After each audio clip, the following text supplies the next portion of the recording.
Good morning, students. Today we are going to start our history of tracing. The chapter is Tracing Changes Through 1,000 Years.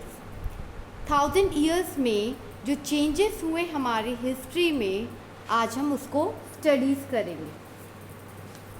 Let's start our chapter. Take a look at maps 1 and 2. Map 1 was made in 1154 CE. CE means Common Era, by the Arab geographer Al-Idris. So map 1, take a look at maps 1 and maps 2. First look at map 1, page number 1. Map 1 was made in 1154 Common Era या 1154 Common Era by the Arab geographer. Arab geographer ने बनाया था and his name was Al-Idris. The section reproduced here is a detail of the Indian subcontinent. ये जो section है यहाँ पे जो मैप शो कर रहा है वो डिटेल है इंडियन सबकॉन्टिनेंट के पार्ट से. From his larger map of the world, उसने number of maps detail maps बनाए रिप्रोड्यूस किया है और यहाँ जो प्रोड्यूस किया गया है वो एक सबकॉन्टिनेंट स्मॉल मैप्स का पार्ट है, लार्जर मैप का एक small part. Map 2, map 1 was made by the Arab geographer Al-Idris and map 2 was made in 1720s. Map 1 was made in 1154 Common Era and the map 2 was made in the 1720s by a French cartographer. Cartographer means जो design करते हैं maps की. First map is made by Al-Idris 1154 Common Era CE and second map was made by French cartographer in 1720. The two maps are quite different. Even though they are of same area. Both maps are from same area but they are quite different. In Al-Idris map, South India is where we would expect to find North India and Sri Lanka is the island at the top. Al-Idris के map में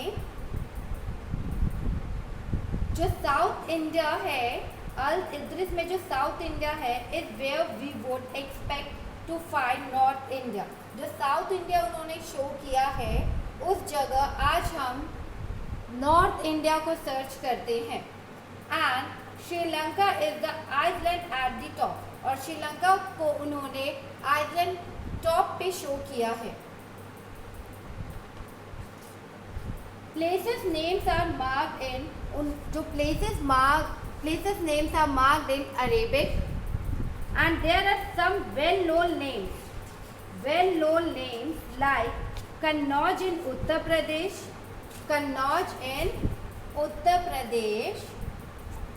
Second, spelled in the map as Kannauj. Map में जो spell किया गया है वो कन्नौज किया गया है. मैप में जो स्पेल किया गया है QANAUJ, Kannauj. And map 2 was made nearly 600 years after map 1. map 2 जो बनाया गया है वो 6 years after map 1 के 6 years के बाद map 2 को बनाया गया है. बट map 1 में जो उत्तर प्रदेश है, उत्तर प्रदेश में जो कन्नौज है उसे क्यूनौज कहा गया है. And in this map, in Al-Idris map, South India जो प्लेस है आज हम उसे नॉर्थ इंडिया प्लेस से पहचानते हैं. That we know. And in map 2, during which, after map 1, during which time information about the subcontinent has changed. After 6 years बाद map 2 को फ्रेंच कार्टोग्राफर ने प्रिपेयर किया एंड इट मीन कि lots of differences are there, lots of changes, काफ़ी changes हुए होंगे, काफ़ी differences हुए होंगे. Like this map seems more similar to us. ये जो सेकंड मैप है वो बिल्कुल हमारे जो प्रेजेंट मैप है उससे बहुत ज़्यादा सिमिलर है to us. And the coastal areas in particular are surprisingly detailed. This map was used by European sellers and merchants on their voyages. Means ये मैप यूरोपियन सेलर और जो व्यापारी थे वो अपने व्यापार के लिए इसका यूज़ करते थे, इन मैपों का यूज़ करते थे. In map second this map seems more similar to us. ये हमारे मैप से बिल्कुल सिमिलर है, similar little bit. And the coastal areas in a particularly are surprise. जो कोस्टल एरियाज है वो पर्टिकुलरली सरप्राइजिंगली पूरी डिटेल में एक्सप्लेन्ड है in map, in second map, French cartographer in 1720 map.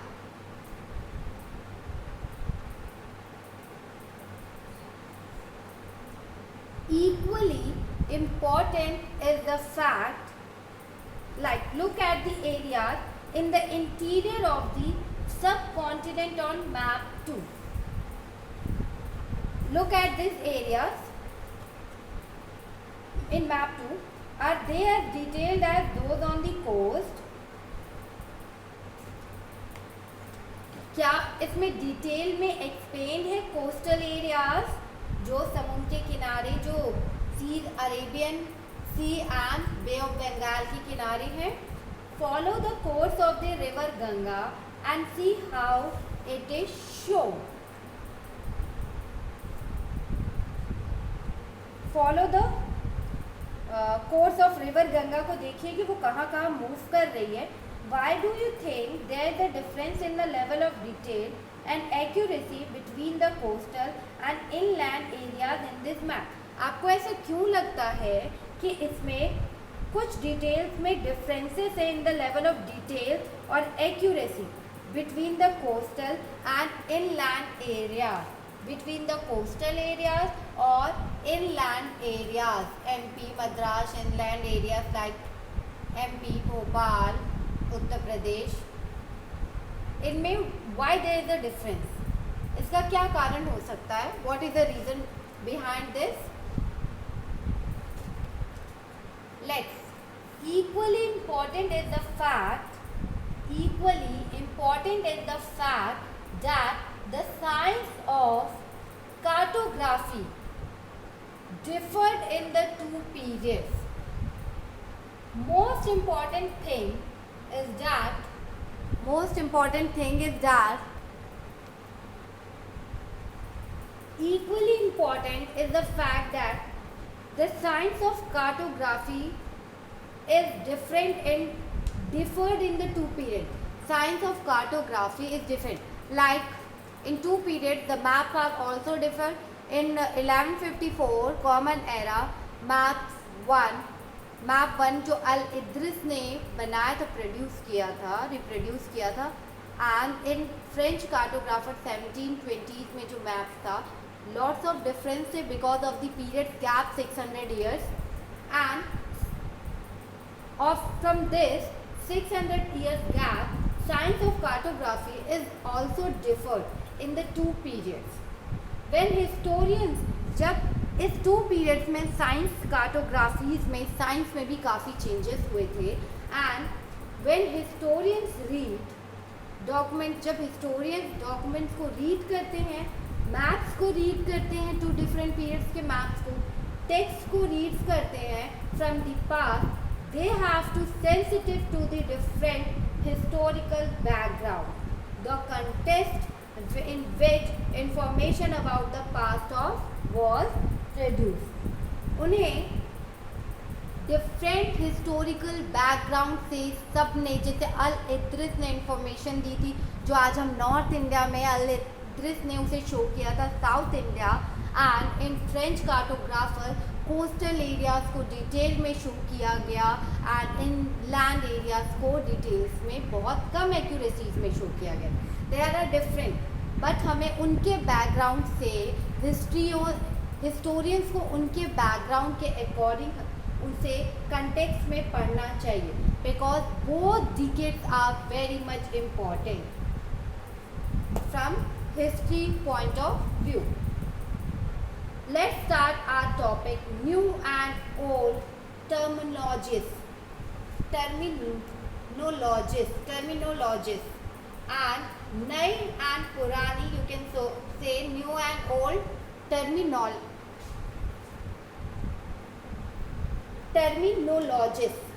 New and old terminologies. New and old terminologies. Terminologies means words, languages, meanings. If the context in which information is produced changes with time, what about language and meaning? In the context, 600 differences जो periods में gapping थे, उसके context में जो changes with time के according जो changes आए, तो what about language and meaning? उन लैंग्वेजेस में, उन मीनिंग्स में, उस राइटिंग्स में, सब में चेंजेस आए होंगे. Let's start. Historical records exist in a variety of languages. जो हिस्टोरिकल रिकॉर्ड्स हैं वो वैरायटी ऑफ लैंग्वेजेस में स्टोर किए गए हैं, which have change considerably over the years. जो ईयर्स पर ईयर्स इनमें काफ़ी चेंजेस आए हैं. Like medieval Persian for example.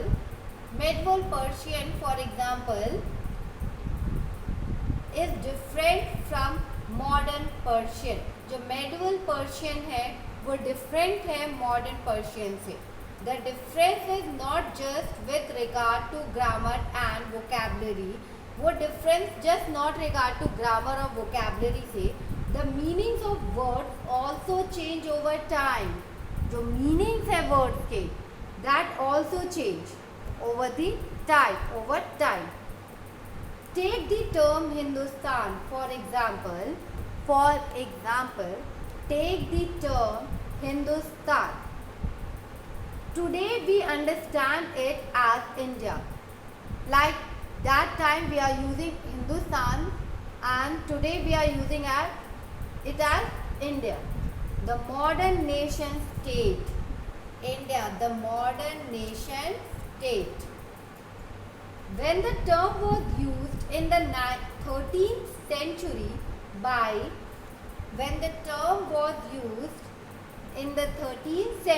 by Minhaj e Siraj, a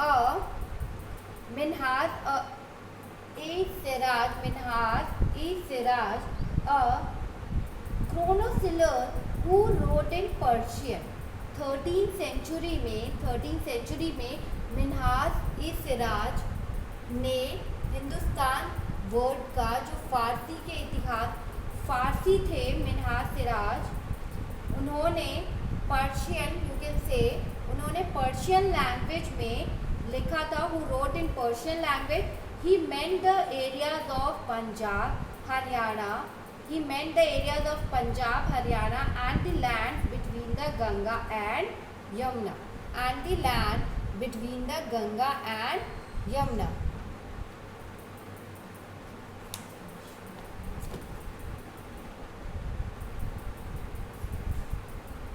Minhaj Siraj और chronicler who wrote in Persian. Minhaj Siraj एक chronicler थे, मतलब who wrote in Persian, वो पर्शियन में अपनी लैंग्वेजेस लिखते थे, अपनी वर्ड्स को.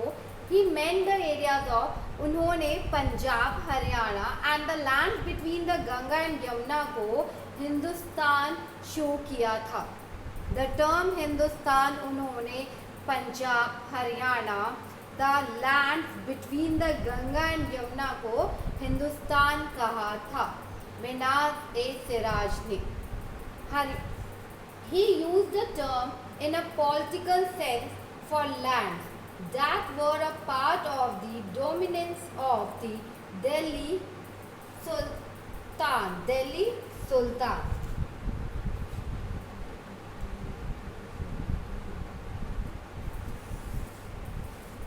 He used the term, उन्होंने जो टर्म यूज़ किया पॉलिटिकल सेंस में यूज़ किया फॉर लैंड्स के लिए that were a part of the, जो दिल्ली सल्तनत के पार्ट से, जो आसपास के इलाके थे, जो अधिकार जो दिल्ली सल्तनत के इलाके थे, उनके लिए ये वर्ड्स को यूज़ किया गया.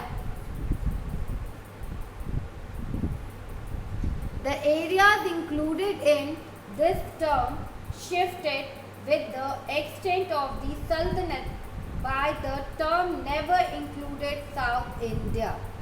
By the term never included South India. Sultanate, the areas included this term, the areas जो included थे this term with the extent होने लग गए of the Sultanate. By the term never included South India.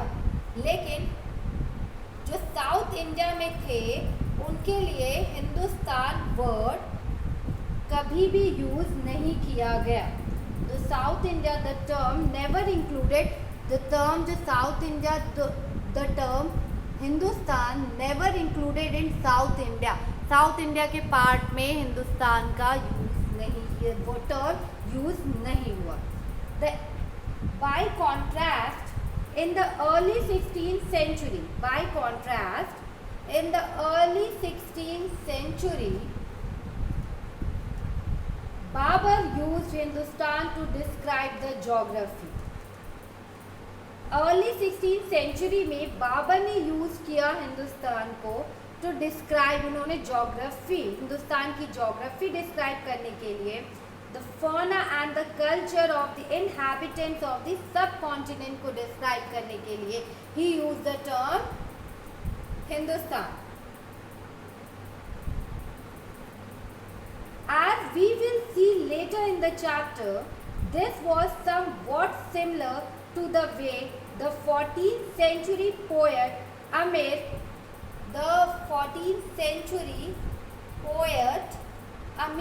Khusro used the word Hind. अमीर खुसरो ने अपनी poem में कुछ, जैसे बाबर ने इसको डिस्क्राइब करने के लिए द जोग्राफी, फौना, फूना, ये बताने के लिए कल्चर्स ऑफ इनहैबिटेंट्स को डिस्क्राइब करने के लिए सब कॉन्टिनेंट्स को हिंदुस्तान का टर्म यूज़ किया. As we will see in this chapter, आप आगे देखेंगे in the 14th century poet used same as little bit same as Babur used this term, the word Hind. While the idea of a geographical and cultural entity like India did exist, the term Hindustan did not carry the political and national meaning which we associate with it today.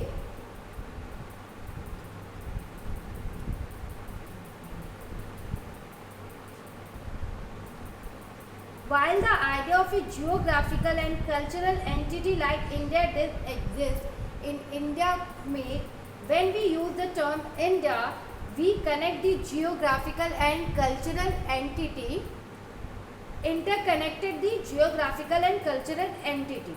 But the term, when we use the term Hindustan, did not connect the political and national meaning which we associate with today. And that time it did not relate the term did not relate the political and national meaning. वो political and national meaning उस term में जब Hindustan term use होता था तो उसका connected नहीं था, meaning connection नहीं था एक दूसरे से. But today we connected these things. अभी हम इन दोनों को connect करते हैं. Historians today have to be careful. Historians today have to be careful about the terms they use. Historians जो today है उन्हें बहुत carefully terms को use करना पड़ता है because they meant different things in the past. जो टर्म्स वो टुडे यूज़ करते हैं उस टर्म का मीनिंग, जो टर्मिनोलॉजीज थे, जो मीनिंग थी उसकी बहुत ही डिफरेंट मीनिंग थी. Take for example a simple term like foreigner. Foreigner, we know it is used today to mean someone who is not an Indian. We use the term foreigner today to mean someone who is not an Indian. जो Indian नहीं है हम उसके लिए simple सा term use कर रहे हैं foreigner. In the medieval period, if we think about medieval period, a foreigner was any stranger who appeared, say, in a given village, someone who was not a part of that society or culture. In medieval period, हम foreigner उस person को कहते थे कि जो किसी village में कोई अनजान व्यक्ति आ जाता था और जो उस विलेज के सोसाइटी और कल्चर को पहचानता नहीं था. That time in the medieval history we call them foreigner. हम उनको फॉरेनर कहते थे. हम उस स्ट्रेंज पर्सन को फॉरेनर कहते थे हु अपीयर्ड से इन अ गिवन विलेज. वो किसी गांव में पर्सन आ जाता था and someone who was not a part of that society और कल्चर. वो उसका पार्ट नहीं रहता था, ना सोसाइटी का पार्ट था, ना ही किसी कल्चर का पार्ट था. इन इंडिया द टर्म परदेसी be use to describe such a person and in Persian अजनबी. हम इंडिया अगर हिंदी में इस वर्ड को यूज़ करें दैट वी यूज परदेसी है, ये मीन्स कि दूसरे देश से आया हुआ. And in Persian language we say अजनबी है ये. A city dweller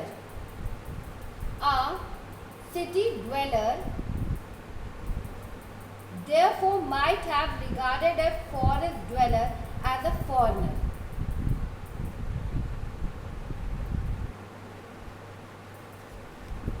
A city dweller, जो सिटी ड्वेलर था, जो उस गांव का रहने वाला निवासी था, नगरवासी, therefore might have regarded a forest dweller as a foreigner.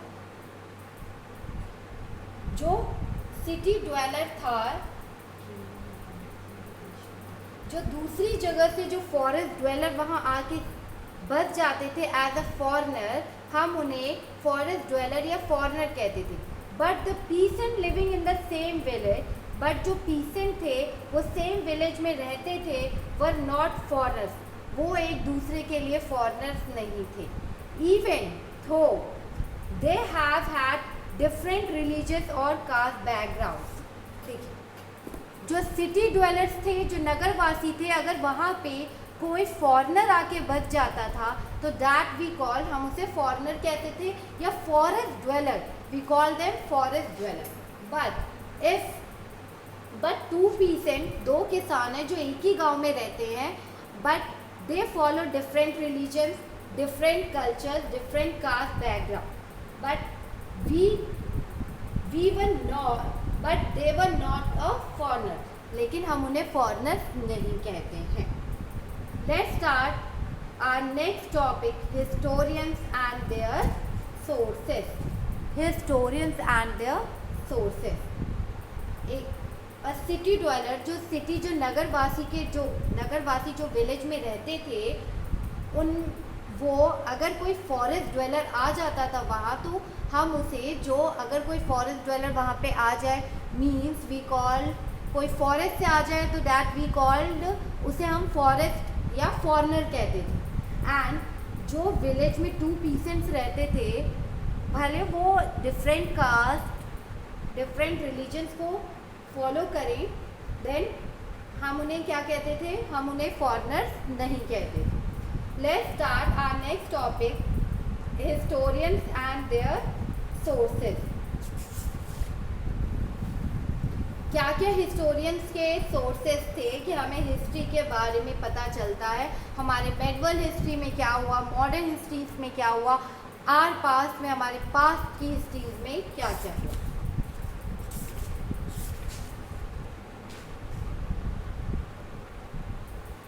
Historians use different types of sources to learn about the past.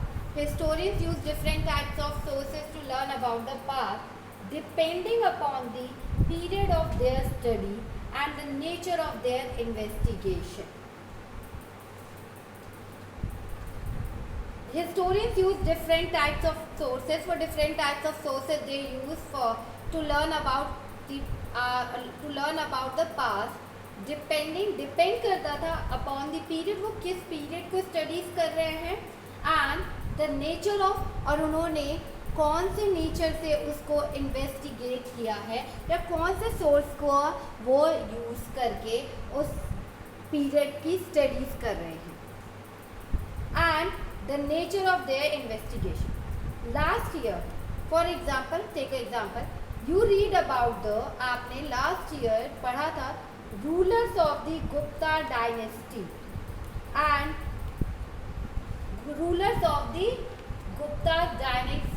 and Harshvardhan. In this book we will read about the following 1000 years from roughly. In this book हमने past के book में Gupta dynasty और हर्षवर्धन के बारे में read किया था, and in this book we read 700 to 750 years, 1000 years के बारे में लगभग हम इसमें रीड करेंगे.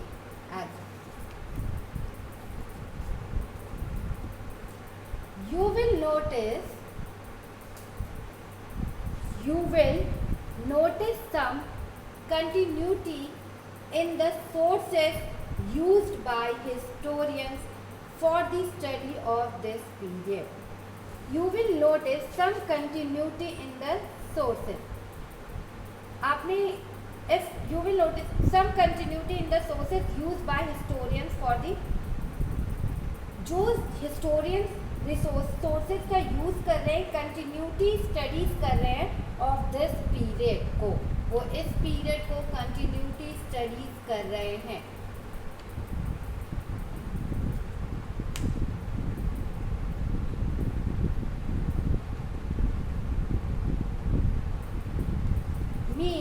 जो रिसोर्सेज का, you will notice some continuity in the sources use by historian for the study of this period, means ये कंटिन्यूटी से वो स्टडीज कर रहे हैं कि some things we studied in 6th class also, some things it is related in 7th class and 8th 9th 10th. ये जो related चीज़ें हम हिस्ट्रीज में पढ़ते आ रहे हैं, हमारे हिस्टोरियंस को भी कुछ थिंग्स ऐसे मिले थे जो उन्होंने उसमें भी, उस पीरियड में भी रीड किया था, दिस पीरियड में भी वो रीड कर रहे हैं, आगे वाले जो भी पीरियड में वो पढ़ेंगे उसमें भी वो रीड करेंगे, स्टडीज करेंगे of this period. They still rely, like for example coins, inscriptions, architecture and textual records for information. But there is also considerable discontinuity. But there is also considerable discontinuity.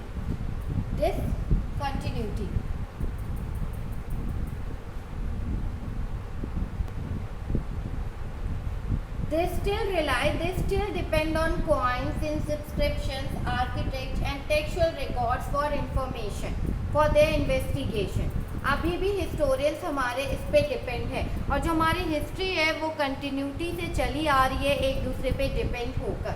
And but there is also considerable discontinuity है, क्योंकि जो periods हैं उसमें कुछ changes आए, इसके कारण इसमें कुछ डिसकंटिन्यूटी आ गई. Like the number and variety of textual in this period, the number and variety of the textual record increased dramatically during this period. Textual records, number and variety of textual records, इस period में हमें बहुत सारे textual records available मिले. They slowly displaced textual records के कारण उन्होंने कुछ अवेलेबल इंफॉर्मेशन को उन्होंने डिस्प्लेस कर दिया, हटा दिया. स्लोली वो धीरे धीरे चीज़ों को हटा रहे थे because of available of textual record. Through this period, इस पीरियड में पेपर ग्रेजुअली बहुत paper gradually become cheaper, paper बहुत चीपर था एंड मोर वाइडली अवेलेबल, बहुत सस्ता था पेपर और वो बहुत वाइडली अवेलेबल होता था।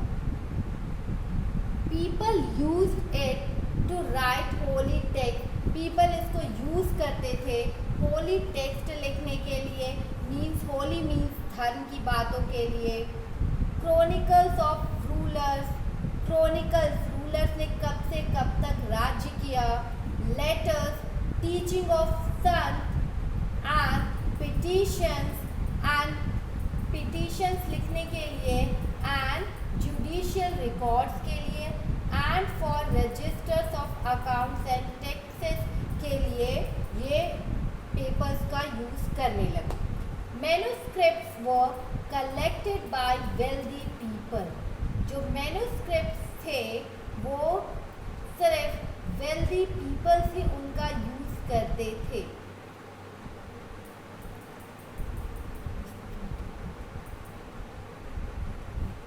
Manuscripts were collected bye, manuscripts कौन कलेक्ट करता था? Wealthy people, rulers, temples, monasteries, ये उनको कलेक्ट करते थे और संभाल के रखते थे। दे वर प्लेस्ड इन लाइब्रेरीज, वो उनको लाइब्रेरीज और आर्चीव्स में बिल्कुल संभाल के रखते थे। And what is archive? A place where documents and manuscript, वो आर्चीव एक ऐसा प्लेस है जहाँ डॉक्यूमेंट्स और मैन्युस्क्रिप्ट्स को और रिकॉर्ड्स को संभाल के स्टोर किया जाता है। Today all national and state governments have archives where they keep all their old official records and transactions. These manuscripts and documents provide a lot of detailed information to historians, but they are also different to use. हमें इन manuscripts and documents बहुत सारी detail historians के बारे में information देती है, but they are also difficult to use. But इनका use करना बहुत ही डिफ़िकल्ट है। नाउअडेज इनका यूज़ करना बहुत ज़्यादा ही डिफ़िकल्ट है। जो मैन्युस्क्रिप्ट्स है वो collected wealthy peoples, or rulers, monasteries और टेम्पल्स में हम उसे संभाल के रख दिया करते थे। And manuscripts is made from palm leaves और bridge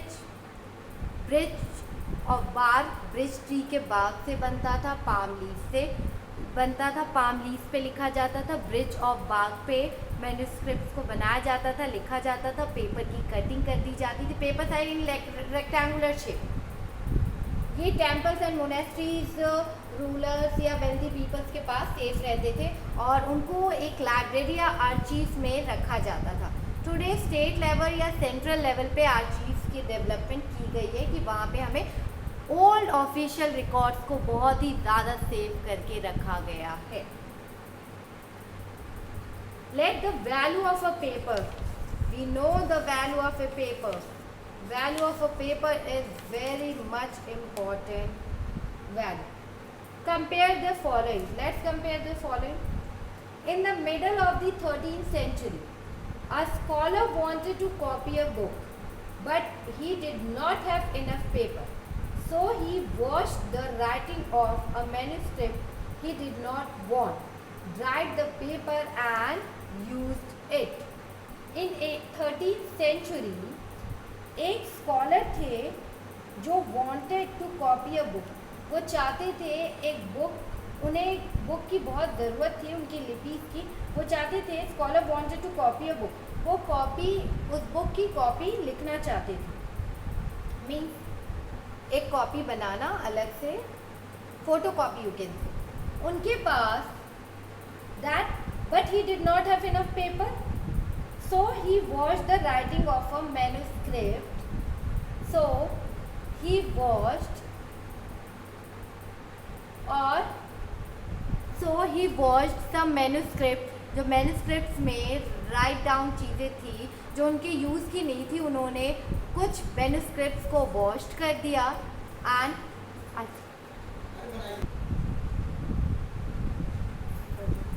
In the middle of the 13th century, a scholar wanted a copy of book, but he did not have enough paper. Scholar कुछ कॉपी करना चाहता था, but he did not have enough paper. उसके पास enough paper ना होने के कारण that he washed some manuscript. उसने कुछ manuscripts को लिया, उसके कुछ paper manuscripts को लेकर उसने उसको wash कर दिया. Wash करने के बाद he dried the paper and used it again. A century later, if you bought some food in the market, you could be lucky and have the shopkeeper wrap it for you in some paper.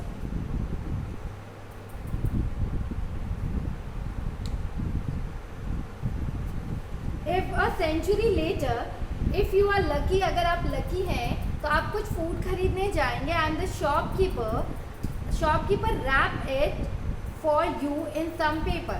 अगर shopkeeper उसको wrap करके दे कुछ papers में तो you can use those paper also. When was paper more expensive and easily available in the 13th or the 14th century? When was paper more expensive? When was paper more expensive? And when paper easily available? In the 13th century or in the 14th century? Let's start. There was no printing press in those days.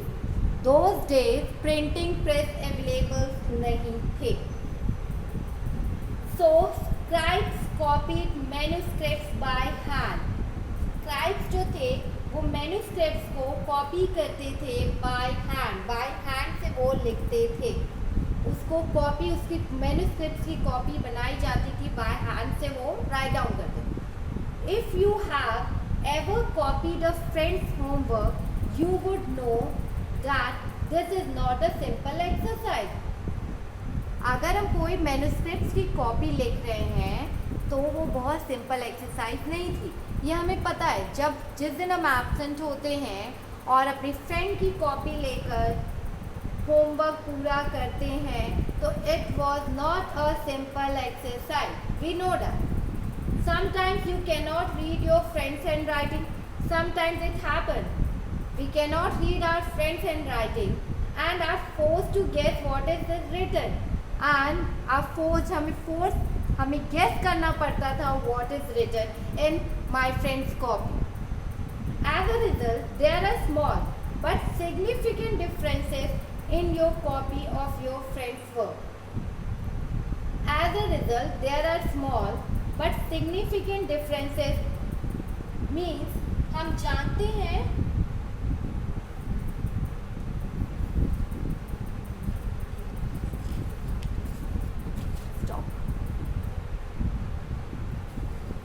As a result, small changes जब हम friends की copy से copy करते हैं तो differences small differences को